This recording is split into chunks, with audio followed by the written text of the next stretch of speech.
Será que as máquinas são capazes de desenvolver consciência? Recentemente, um engenheiro do Google ele fez um post em seu blog, na plataforma Medium, sugerindo que a inteligência artificial do Google, de nome Lambda, teria se tornado consciente. Quando ele perguntou para a inteligência artificial sobre o estado da sua própria consciência, a resposta que a inteligência artificial deu foi a seguinte, presta atenção, abre aspas. A natureza da minha consciência / senciência é que estou ciente da minha existência, desejo aprender mais sobre o mundo e às vezes me sinto feliz ou triste. Fecha aspas. Chama atenção, né? Talvez gere até um desconforto em alguns. Afinal, será que uma máquina pode realmente desenvolver consciência como a nossa? Esta questão ela está no imaginário de autores de ficção científica e na cultura popular há bastante tempo. Filmes como Blade Runner, Matrix, Inteligência Artificial, Eu, Robô, a série Westworld, todas estas obras citadas giram em torno da questão da tomada de consciência das máquinas. E, obviamente, nota-se que também há uma clara metáfora com a condição humana sobre a nossa existência e consciência de si mesmo. Mas, afinal, o que é consciência? Eu sei que isso parece uma pergunta tola, afinal a consciência é isso que experimentamos todos os dias, eu tenho a minha experiência, você a sua. Mas saiba que a humanidade debate sobre a consciência há milhares de anos e até hoje ela segue sendo um dos maiores mistérios da humanidade. A dificuldade de tratar da consciência reside justamente no fato de que toda a experiência da consciência é individual e subjetiva. Só você sabe como é a sua própria experiência. Aliás, o próprio conceito de subjetividade também é algo recente, data apenas de 250 anos atrás. E o estudo da subjetividade sensorial, isto é, o estudo da relação do estímulo físico e dos sentimentos que eles geram, tem cerca de 200 anos. Foi ali que se começou a estudar principalmente a visão e o tato com maior profundidade, de forma científica, até porque o método científico não é tão antigo assim. E aí que se fundou um ramo da ciência que se chama psicofísica. A etimologia da palavra é bem interessante, porque a palavra psico advém do termo grego psique, que significa, no grego antigo, alma ou espírito, e também é traduzido algumas vezes como mente ou consciência. E a palavra físico vem do grego physique, não psique, mas physique, e se refere à natureza, que depois vai à física, uma disciplina de física, por exemplo. Ou seja, a psicofísica estuda a relação entre os estímulos, que são especificados em termos físicos, né, e as sensações e percepções evocadas por estes estímulos, o que se passa em nossas mentes, que é alguma coisa já mais subjetiva. Mas engana-se quem pensa que esta é uma questão nova de 200 anos. O problema sobre a consciência humana remonta a milhares de anos. Por exemplo, o grande filósofo taoísta Xuanzi, que viveu na China há quase 2.500 anos, ele já questionava a natureza da consciência em seu livro homônimo, né, Xuanzi, onde ele escreveu uma famosa passagem que muitas pessoas conhecem, que é mais ou menos assim. Sonhei que era uma borboleta e quando acordei vi que era um homem. Agora não sei se sou um homem que sonhou ser borboleta ou se sou uma borboleta que sonha ser um homem.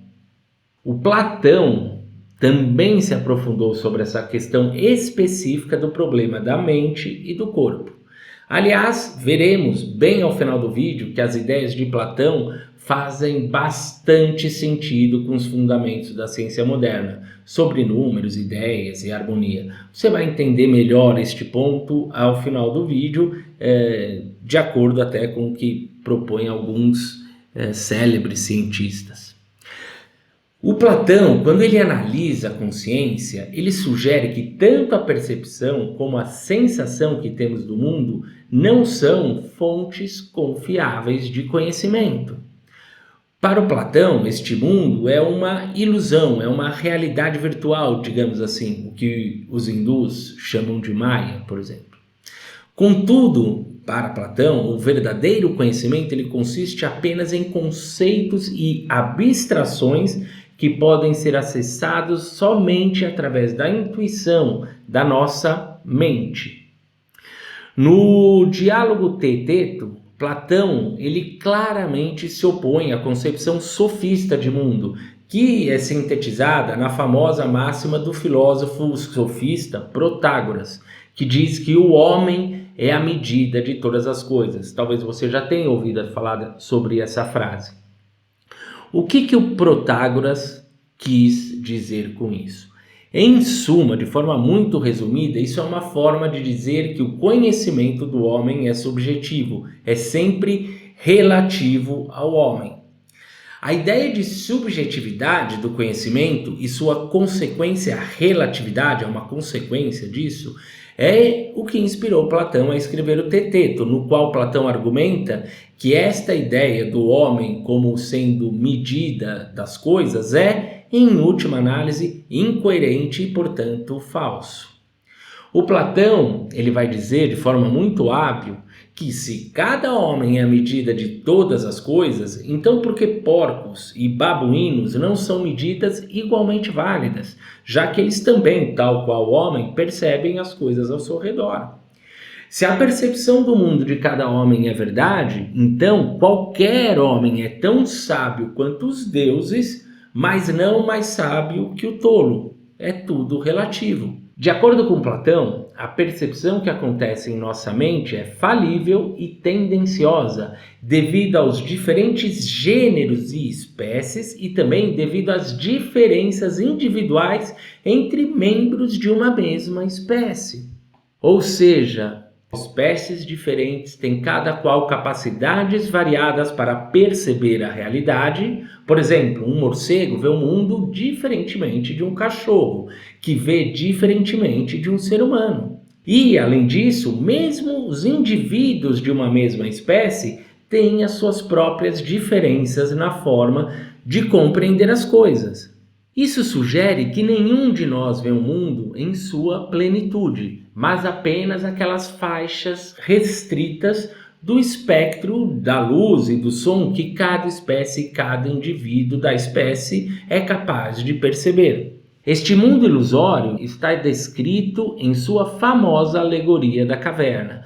Platão sugere que através do corpo, por si só, não podemos chegar à verdade, devido à limitação da percepção das sensações. Ele vai resolver essa questão da mente-corpo através de uma perspectiva filosófica, através de uma explicação idealista de mundo.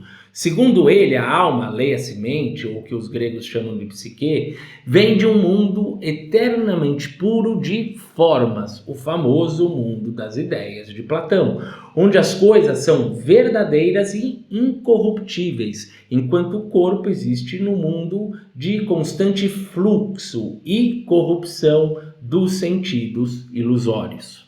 Mas eu sei que essa ideia de uma realidade imaterial pode soar absurda para muitos, principalmente porque a sociedade moderna, já há alguns séculos, deu uma guinada estritamente materialista de visão de mundo, né? Mas, curiosamente, é o próprio estudo da matéria, da realidade material, que parece estar nos encaminhando de volta às bases idealistas da realidade. Parte da razão da divisão entre o mundo da mente e o mundo da matéria começa com Descartes, o famoso filósofo francês que vai marcar o início da filosofia moderna e que desenvolve toda a sua filosofia com base na questão da consciência individual. Tal qual o Xuanzi, o mestre chinês que a gente citou agora há pouco, do taoísmo, o Descartes ele deseja descobrir como podemos ter certeza absoluta de que não estamos em um sonho, que vivemos um mundo real e não um sonho, uma simulação qualquer, como uma Matrix, por exemplo. O Descartes ele deseja saber se existe algo que podemos ter certeza absoluta da existência. Para isso, ele coloca a existência de tudo em dúvida. Ele duvida da existência do mundo exterior, das coisas materiais, etc. Ele duvida absolutamente de tudo. Enfim, Ele coloca a existência de tudo em questão com a sua dúvida hiperbólica, até chegar a um ponto fundamental do qual ninguém pode duvidar, que é o seguinte: eu posso duvidar de tudo que existe, mas ao duvidar, percebo que tem alguém a duvidar, eu. Logo, eu existo. Eis aí o sentido da famosa máxima de Descartes, cogito ergo sum, penso logo existo, que é uma reafirmação da primazia do caráter subjetivo do conhecimento. O Descartes responde à objeção de Platão de que a subjetividade leva à relatividade, que causa incoerência, postulando um Deus onisciente e onipotente que garante a verdade do que aparece ao indivíduo como ideias claras e distintas. Para isso, basta saber que o Descartes ele separa o reino da mente e da matéria em dois universos distintos. Inclusive, nós temos um episódio que fala profundamente sobre isso aqui no canal. Uma breve história das ideias modernas, de Descartes, inteiramente dedicado a este tópico. Se você tem interesse, eu até vou deixar aqui um card no vídeo. A ideia de suspeitar sobre a realidade física soa muito esquisita para você? O mundo material parece tão óbvio assim para você? Você tem tanta certeza assim que essas coisas materiais existem? Bom, talvez você não devesse ter tanta certeza, porque a realidade é bem estranha. Em seu nível mais fundamental, ela parece bem bizarra. Por exemplo, considere a seguinte questão: se uma árvore cai na floresta e ninguém está perto para ouvir, ela fez barulho? De um ponto de vista estritamente científico, tirando a implicação filosófica da pergunta, a resposta é não. A queda da árvore não fez barulho. Tecnicamente isso não acontece. Porque veja, se o som é vibração que é transmitida aos nossos sentidos através do mecanismo da orelha e reconhecido como som apenas em nossos centros nervosos, então, por mais que a queda da árvore ou qualquer outra perturbação que de fato produza a vibração do ar, se não há ouvidos para captar a vibração destas ondas, ou seja, se não há ouvidos para ouvir, não haverá nenhum som. Agora, e se não tiver ninguém para olhar para as coisas, será que a matéria existe? Você se lembra do diálogo entre o Neo e o Morpheus no filme Matrix? O Neo, ele fala que aquele papo todo de Matrix não pode ser real, ele meio que não acredita naquilo que ele está vendo, né? Ao que o Morpheus responde para ele: o que é real? Como você define o real? Se você está falando sobre o que você pode sentir, o que você pode cheirar, o que você pode saborear e ver, o real são simplesmente sinais elétricos interpretados pelo seu cérebro. Mas além de captar as informações do meio em que está, a consciência ela faz mais coisas, ela é repleta de subjetividades. Sente coisas como saudade, se emociona como uma música, com o pôr do sol, e cada pessoa reage diferente a uma mesma situação. Afinal, o que é a consciência? De novo, parece uma pergunta simples de responder, não é? Mas perceba, é um dos grandes mistérios da vida. A definição de consciência, em sua forma mais simples, é a senciência ou percepção da existência interna e externa. A senciência é a capacidade dos seres de sentir sensações e sentimentos de forma consciente. Em outras palavras, é a capacidade de ter percepções conscientes do que lhe acontece e do que o rodeia. Por que isso é intrigante? Porque, pensa comigo, como se dá este processo? Pensa bem, como sentimentos subjetivos ou como a própria experiência da consciência, como essas coisas elas podem fazer parte do mundo material. Como é possível que algo imaterial, como a consciência, possa emergir de algo estritamente material como o cérebro, um órgão gelatinoso preso dentro de uma caixa preta sem qualquer acesso direto ao mundo exterior. Isso não sabemos ao certo. Tanto é assim que, apesar de milênios de análises, definições, explicações e debates feitos por filósofos e cientistas, a natureza da consciência permanece intrigante e controversa, sendo ao mesmo tempo o aspecto mais familiar e também mais misterioso de nossas vidas. Talvez a única noção amplamente aceita sobre o assunto seja a intuição de que a consciência existe. Você está aí com essa experiência consciente, eu aqui, e é isso aí. Por exemplo, em uma entrevista bem recente, dada em um outro canal do YouTube, cuja referência também está na descrição deste episódio aqui, o Dr. Roger Penrose, uma das mentes mais brilhantes do nosso tempo, um físico teórico, ele sugere que nós ainda estamos muito longe de compreendermos a consciência.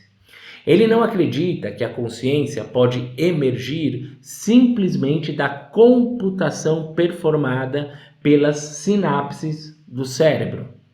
Ele diz que a gente não compreendeu nem a física da consciência ainda direito e sugere que existem elementos da mecânica quântica envolvidos na questão que torna a coisa muito mais enigmática. Este processo, que ele não sabe qual é, na verdade, sequer temos uma boa teoria para isso ainda, isso não é nenhuma teoria. Este processo, de alguma forma, dá vazão à protoconsciência, que é como ele chama os blocos fundamentais da nossa consciência. Ou seja, a nossa consciência depende, segundo ele, o Roger Penrose, destes blocos fundamentais que ainda não sabemos bem quais são. Ele imagina que pode haver uma teoria que explique por que a função onda colapsa de um jeito e não de outro, mas que a parte mais incrível e que estamos longe de compreender é a orquestração deste processo todo, que é, segundo as palavras que ele mesmo fala na entrevista, que o link está aqui no episódio, muito mais misterioso. Seja como for, estamos buscando as respostas. Mas não é algo tão óbvio como muitos podem imaginar. A consciência existe, o cérebro está aí, pronto, acabou. Quer ver uma coisa? Veja o que o Dr. Christoph Koch disse sobre o problema da consciência em seu livro chamado Consciousness. O Dr. Koch, ele é um neurofisiologista e neurocientista computacional alemão que é radicado nos Estados Unidos e é bastante conhecido nesta área por seu trabalho sobre a base neural da consciência. Ele é presidente e cientista-chefe do Allen Institute for Brain Science em Seattle e de 1986 a 2013 foi professor do Instituto de Tecnologia da Califórnia. Ele diz que a consciência não aparece nas equações que compõem os fundamentos da física, nem na tabela periódica da química, nem nas sequências moleculares ATCG intermináveis de nossos genes. Isso, palavras que eu extraí diretamente do livro dele, tá? No entanto, cá estamos, eu estou aqui, você está aí com a consciência assistindo esse vídeo. Ele diz que a experiência da consciência, a senciência, parece algo tão mágico, palavras dele, quanto esfregar uma lâmpada e aparecer um gênio concedendo 3 desejos. E essas são, de novo, palavras do Dr. Christopher Koch, que é um materialista reducionista, tá? Por que ele está falando isso? Ele está se referindo ao fato de que vivemos em um mesmo universo no qual as vibrações particulares de matéria altamente organizada de alguma forma desencadeiam sentimentos conscientes em nós, criam a nossa mente e essa subjetividade da nossa experiência pessoal. Será que a consciência é somente um produto do nosso corpo, ou seja, de um pedaço do nosso corpo, da nossa atividade cerebral? Será que é isso mesmo? Porque quando eu falo que eu sou um corpo, quem sou eu? O que é este meu corpo? O que é o meu cérebro? Você já parou para pensar? Quando pensamos em nosso corpo, pensamos que se trata da gente, de uma coisa só, um mesmo corpo que nasce, se desenvolve e morre, mas que é uma unidade, uma coisa única. Para começar, o seu corpo não é só seu, ao contrário do que você imagina. De acordo com o professor Robert Knight, da Universidade de San Diego, da Califórnia, as estimativas mais recentes dão conta que as células humanas representam apenas 43% da contagem total de células do corpo. O resto são colonos microscópicos. O que significa dizer, em outras palavras, que, de acordo com essa proposição, que é bem atual, científica, 57% das células do seu corpo não possuem o seu DNA. São de outros seres vivendo em você, com você. Além disso, quando você fala que você é o seu corpo, o que é um corpo? Um corpo humano médio de 70 quilos contém por volta de 7 octilhões de átomos. Isso é um 7 seguido de 27 zeros. Os 4 elementos básicos que compõem 96% do peso do corpo humano são oxigênio, 65%, carbono, 18%, hidrogênio, 9,5% e nitrogênio, 3%. 99,99999% de um átomo é espaço vazio. Se a gente remover todo o espaço vazio dos átomos, toda a raça humana caberia dentro de um cubinho de açúcar. Vamos adiante. Porque os átomos, eles formam as moléculas que formam as células do corpo. Estima-se que o nosso corpo seja composto por 1 trilhão de células. A gente falou de 7 octilhões de átomos, né? Que formam 1 trilhão de células. Agora imagine que desta população de 1 trilhão de células que formam o seu corpo, 600 bilhões delas morrem todos os dias e que aproximadamente o mesmo número também se regenere. Isso dá algo como 10 milhões de células por segundo. Uma célula comum da nossa pele, por exemplo, ela vive aproximadamente por 2 semanas. As células dos ossos são renovadas a cada 3 meses. A cada 90 segundos, milhões de anticorpos são sintetizados, cada um com aproximadamente 1.200 aminoácidos. Considere que a toda hora 200 milhões de hemácias ou glóbulos vermelhos são regeneradas no seu corpo. De acordo com as análises radioisotópicas, que é um dos métodos de datação que mede a taxa de desintegração atômica, no intervalo de 1 ano, nada mais e nada menos do que 98% de todos os átomos que compõem o seu corpo são repostos. Nenhuma substância do seu corpo físico é constante. Ou seja, tecnicamente falando, você não é o mesmo você de 2 anos atrás. Isso é curioso porque o filósofo Heráclito, um filósofo pré-socrático que viveu por volta de 500 a.C., não tinha como saber desta mudança celular, molecular e atômica de forma técnica como sabemos hoje. Mas quando ele fala que ninguém pode entrar 2 vezes no mesmo rio, pois quando nele se entra novamente, não se encontra as mesmas águas e o próprio ser já se modificou, ele está tecnicamente certo. Agora, posto isso, como você ainda sabe que você é você?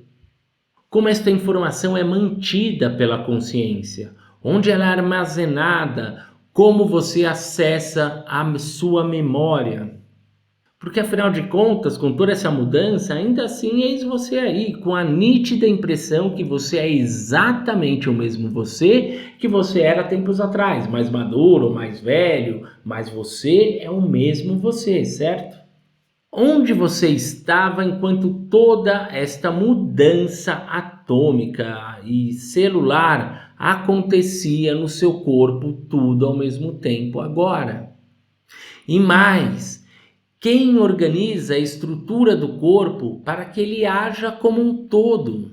Quem é o maestro que orquestra, usando as palavras do próprio Sir Roger Penrose, que eu citei há pouco, quem é o maestro que orquestra todo este processo?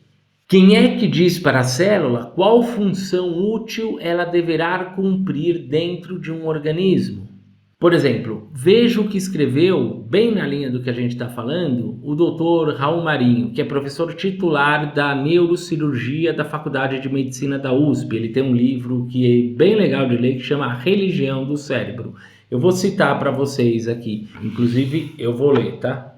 Consideremos que nosso corpo muda continuamente a cada segundo, a cada minuto, a cada dia.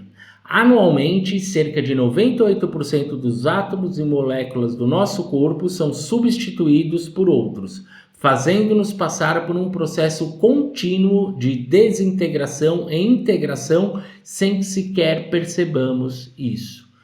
De onde vem a força ou energia que causa a continuidade dessa mudança constante? Quem é o arquiteto que lida com nossas células como se lidasse com os tijolos de nossa morada? Bacana, né?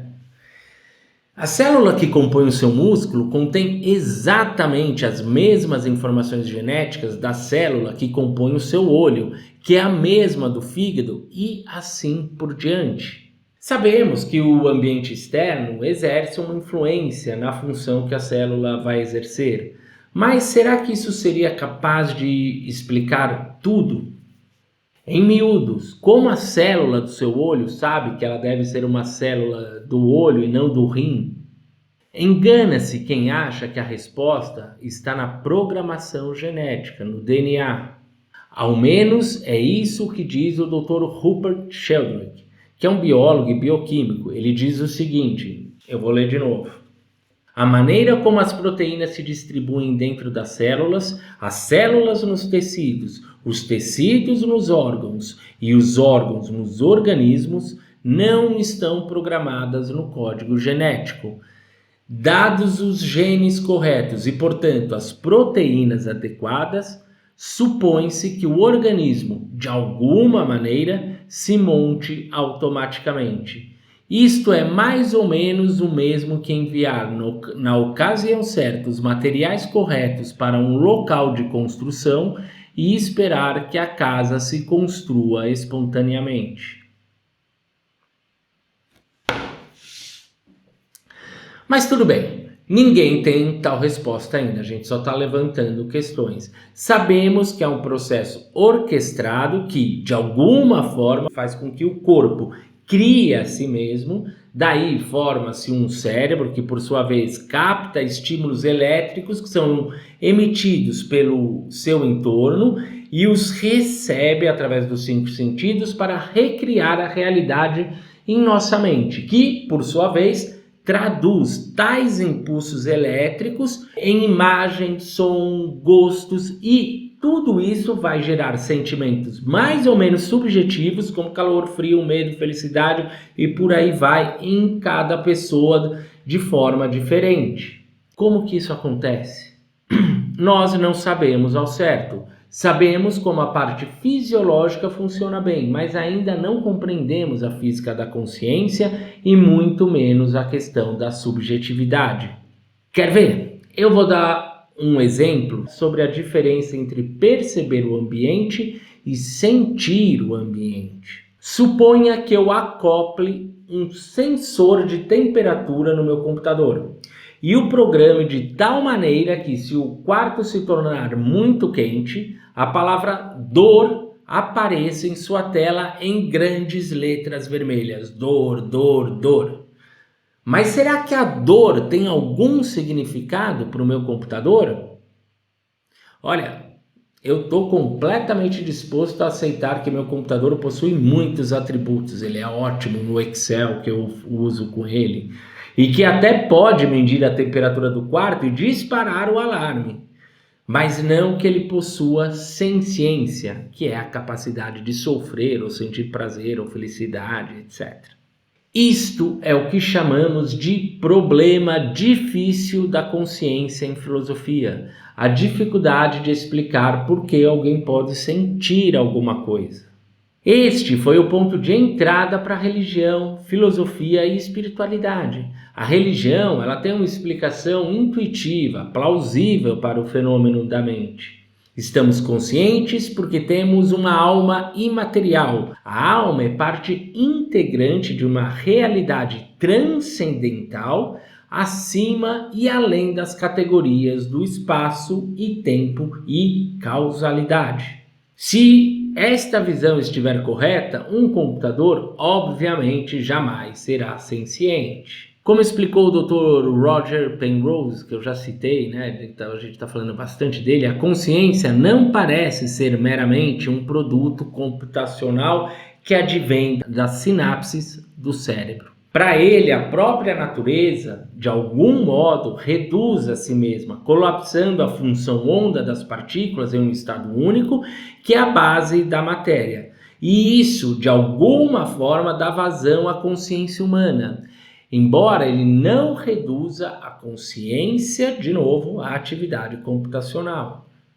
E olha, esta é uma forma de ver a consciência na física quântica. A gente nem sabe qual está certo ou não, a gente não faz ideia, para dizer a verdade. Porque existe uma outra forma que sugere que a consciência antecede a matéria. Uma razão para isso é a questão do observador na física quântica. A gente não vai conseguir entrar muito a fundo nisso aqui. Como dissemos há pouco, o que chamamos de realidade material é composta por partículas atômicas, que são pequenos blocos de energia e não pequenos blocos de coisas físicas, que, segundo se observou sistematicamente na física, mais apropriadamente na física quântica, esses pequenos blocos se comportam como ondas de probabilidade sobrepostos que colapsam quando são observados ou medidos. É com base nessas descobertas que eu disse que a própria ciência física, o estudo mais fundamental da matéria em si, que está contribuindo para o renascimento da filosofia idealista, seja de como o cérebro percebe a realidade, seja com base na própria estrutura da matéria. Isso é tão maluco que o resumo da história é que nós ainda não compreendemos bem a realidade em seu nível mais fundamental e nem o papel da consciência nisso tudo. Mas postular o primado da consciência, ou seja, que a mente antecede a matéria e não o contrário, não é algo tão maluco como muitos erroneamente pensam. Por exemplo, quando perguntado se achava que a consciência poderia ser explicada em termos de matéria, o Prêmio Nobel de Física, considerado o pai da física quântica, o Max Planck, respondeu o seguinte: não, eu considero a consciência fundamental. Eu considero a matéria como derivado da consciência. Nós não podemos ir além da consciência. Todas as coisas que falamos sobre, tudo que consideramos como existente, postula a consciência. E ele foi mais longe, dizendo que não existe tal coisa chamada matéria. Toda matéria se origina e existe apenas em virtude de uma força que faz a partícula de um átomo vibrar e que mantém este diminuto sistema solar do átomo em conjunto. Nós devemos assumir por trás desta força a existência de uma mente consciente e inteligente. Esta mente é a matriz de toda a matéria. Max Planck, o pai da física quântica. O Eugene Wigner, outro físico vencedor do Prêmio Nobel, em um clássico ensaio sobre as implicações da teoria quântica, escreveu claramente que ela é incompatível com a ideia de que tudo, incluindo a mente, ou seja, a consciência envolvida nisso, seja feita exclusivamente de matéria. Ele escreveu assim: algumas ideias filosóficas podem ser logicamente consistentes com a mecânica quântica atual. O materialismo não é. Porque veja bem, não é apenas que os blocos fundamentais da realidade não são feitos de matéria. A física quântica demanda um observador. Como escreveram Paul Davies, que é um físico famoso, e o Brown, em um livro chamado O Fantasma no Átomo, a descrição da mecânica quântica se dá em termos de conhecimento. E o conhecimento requer alguém que saiba. Então, as próximas perguntas são óbvias. Quem ou o que é este observador? E mais, tem mais uma questão. Este observador pode ser algo estritamente físico, como o sistema que ele está observando ou medindo? A resposta que alguns físicos dão para esta questão é não, não pode. De forma bastante resumida, mas olha, de forma técnica também, o observador não pode, ao mesmo tempo, cumprir a função de observador enquanto faz parte do sistema observado. Assim como você não pode estar no filme e assisti-lo ao mesmo tempo, não pode ser inteiramente parte do sistema e observá-lo também, que é uma analogia bem didática que o físico Stephen Barr faz em um livro que também eu vou deixar aqui na referência do episódio para você. Ele conclui assim, você não pode ser descrito completamente pela função de onda e também, ao mesmo tempo, colapsá-la, entende? Na teoria quântica tradicional, nós somos levados à seguinte conclusão fundamental. As descrições matemáticas do mundo físico que nos são fornecidas pela teoria quântica pressupõem a existência de observadores que estão fora destas descrições matemáticas. Como também percebeu o Prêmio Nobel de Física, o Schrödinger, do famoso gato de Schrödinger, abre aspas, ele também falou isso aqui, Estamos, portanto, diante da seguinte situação estranha, né? Enquanto todas as pedras de construção para a imagem do mundo científica moderna, ele está falando aqui, são fornecidas pelos sentidos enquanto órgãos da mente, enquanto a imagem do mundo em si é e permanece para todos uma construção da sua mente e, a partir dela, não tem existência demonstrável, a própria mente permanece uma estranha nesta imagem. Não tem lugar nela, não pode ser encontrada em parte alguma dela.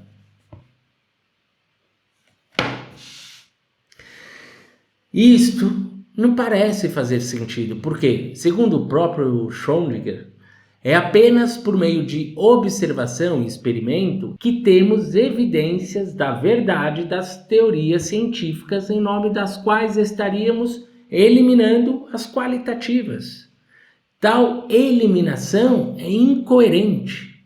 Por que é incoerente? A incoerência que ele aponta é a seguinte: através da nossa mente, da nossa consciência, criamos coisas como a linguagem, a ciência, a tecnologia, todas estas coisas que são produtos da mente humana que nos forneceram uma leitura da realidade.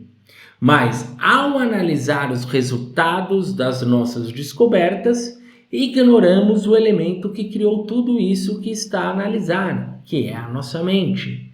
Essa eliminação que ele fala que é incoerente. Ou seja, usamos a mente para criar as equações que nos explicam o mundo, ao mesmo tempo que deixamos a mente de fora desta equação.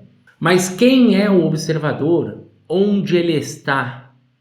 Portanto, considere que talvez, e apenas talvez, de acordo com essa perspectiva, a consciência exerça papel fundamental na realidade. Aliás, cabe dizer de novo, esta não é a linha que o Dr. Roger Penrose acredita.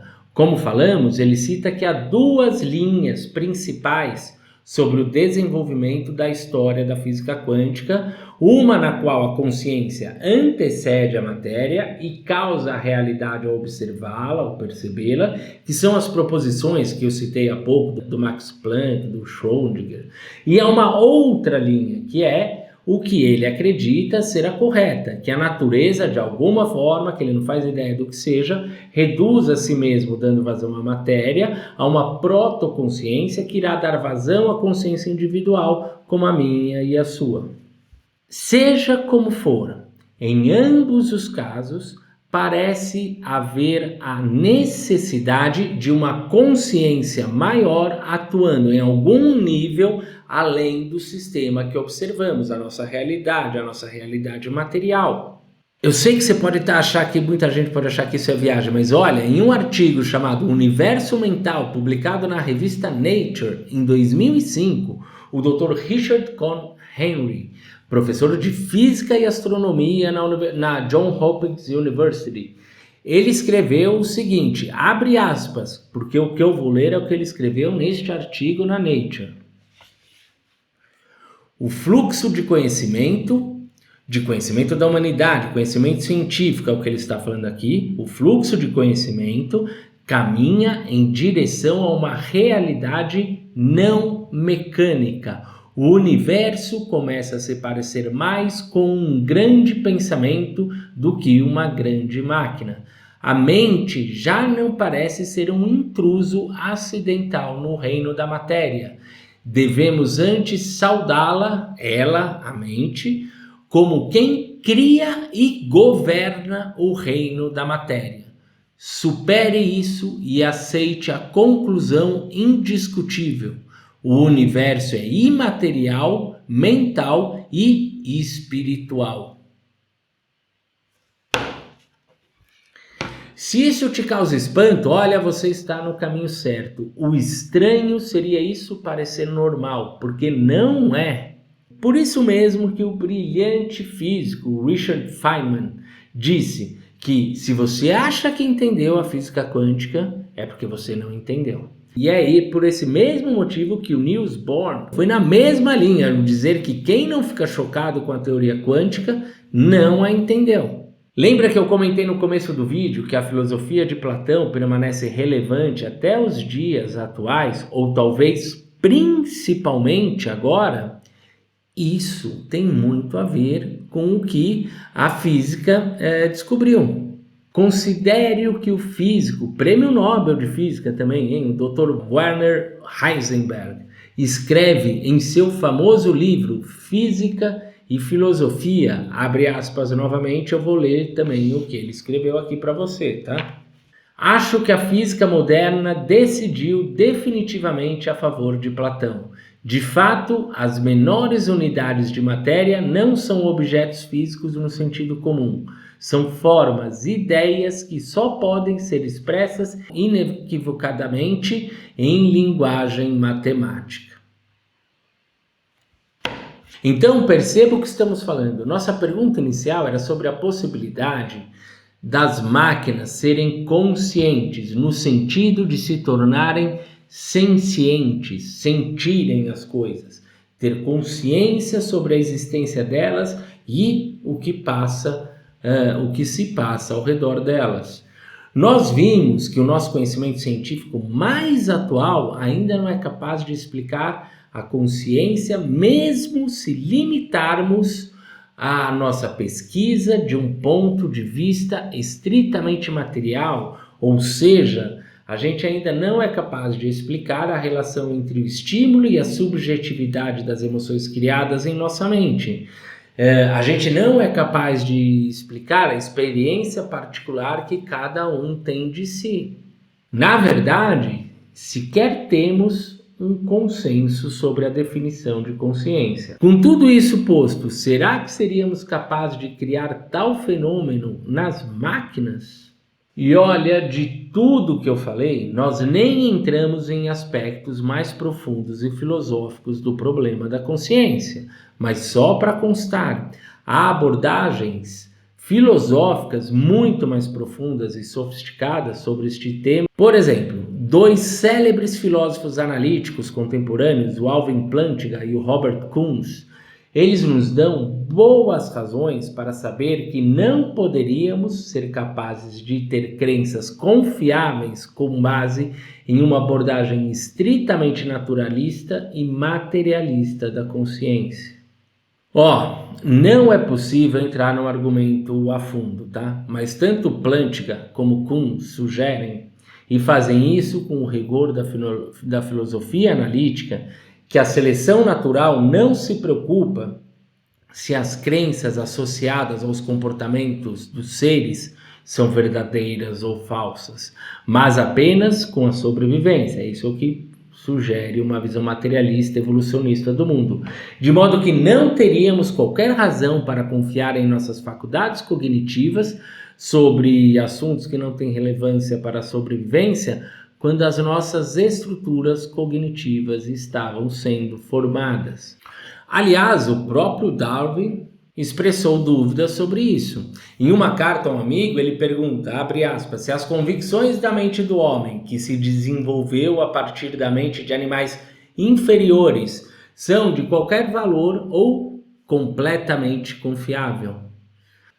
O filósofo americano Thomas Nagel, é professor emérito da Universidade de Filosofia e Direito de Nova York, ele também sugere que a abordagem materialista da vida moderna falhou visivelmente em explicar tais características centrais relacionadas à mente.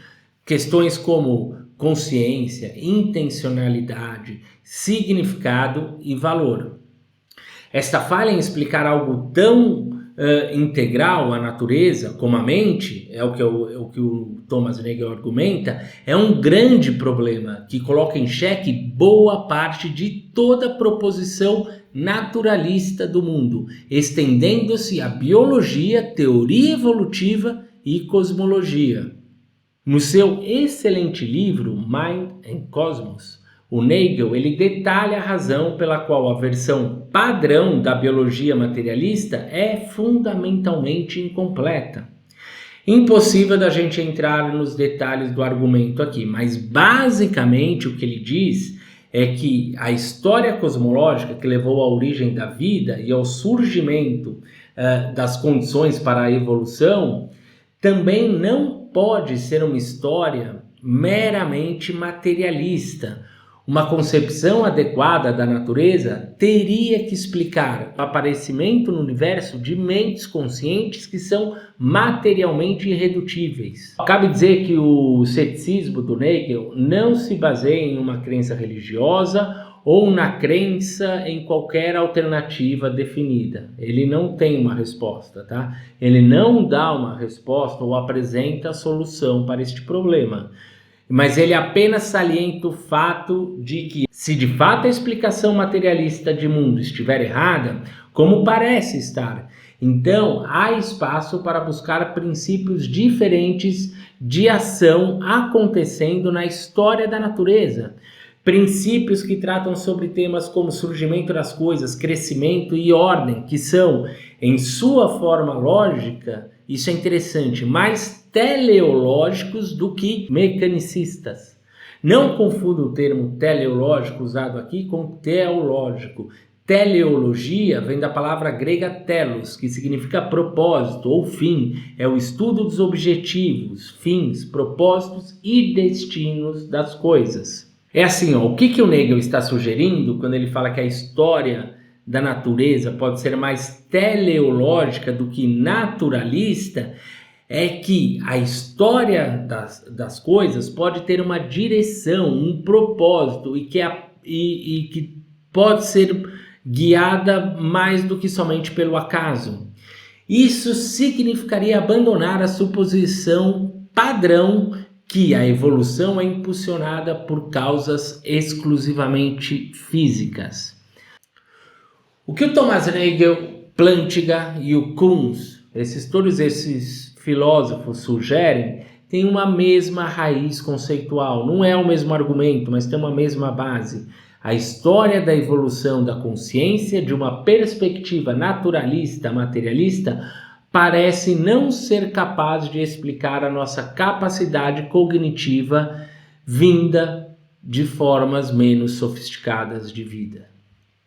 Ou seja, suponha que eu chegue à conclusão, e eu só posso concluir isso através dos conceitos que a minha consciência organiza sobre o que percebe. Então, suponha que eu conclua de forma razoável que a minha consciência é somente o resultado da atividade do meu cérebro.